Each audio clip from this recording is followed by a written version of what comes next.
Megastar Shakib Khan ও আবু হায়াত মাহমুদের নতুন ছবির গল্পটা কি প্রথমে রাজের জন্য লেখা হয়েছে নাকি এটা অন্য কিছু তা জানতে হলে ভিডিও শেষ পর্যন্ত থাকতে হবে। তো চলুন ভিডিওটি শুরু করা যাক।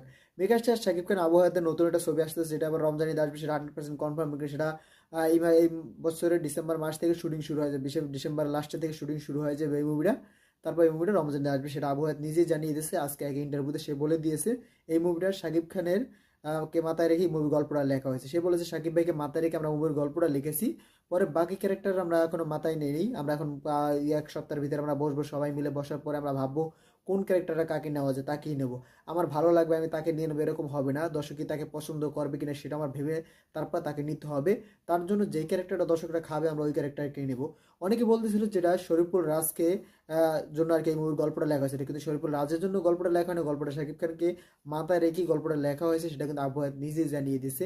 অনেকে বলতেছে যে শরীফুল রাজের জন্য গল্প লেখা হয়েছে, সেই গল্প পরে শাকিব খানের কাছে চলে গেছে, এরকম না। আর শাকিব খানকে মাথায় রেখে গল্পটা লেখছে, সেটা আবু হায়াত নিজে জানিয়ে দিয়েছে। সে বলেছে প্রত্যেকটা পরিচালকের স্বপ্ন থাকে শাকিব ভাইকে নিয়ে একটা মুভি তৈরি করা, আমারও স্বপ্ন ছিল, তাই আমি তাকে মাথায় রেখে মুভির গল্পটা তৈরি করেছি। অবশেষে তাকে গল্পটা শুনিয়েছে, তার ভালো লেগেছে, তার জন্য কিন্তু সে সাইনিং করে দিয়েছে। এই মুভিটা ডিসেম্বর থেকে শুটিং শুরু হয়ে যাচ্ছে, সেটা কিন্তু আবু হায়াত নিজেই জানিয়ে দিয়েছে। আপনার এই মুভিটা নিয়ে কতটা এক্সাইটেড অবশ্যই আপনার কমেন্টে জানিয়ে যে ভিডিও যদি ভালো লাগবে সেই সঙ্গে সবাই ভিডিও দেখতে পারে। আর যারা দেখো আমার চ্যানেল সাবস্ক্রাইব করেন, চ্যানেল সাবস্ক্রাইব করে দেবেন। ধন্যবাদ।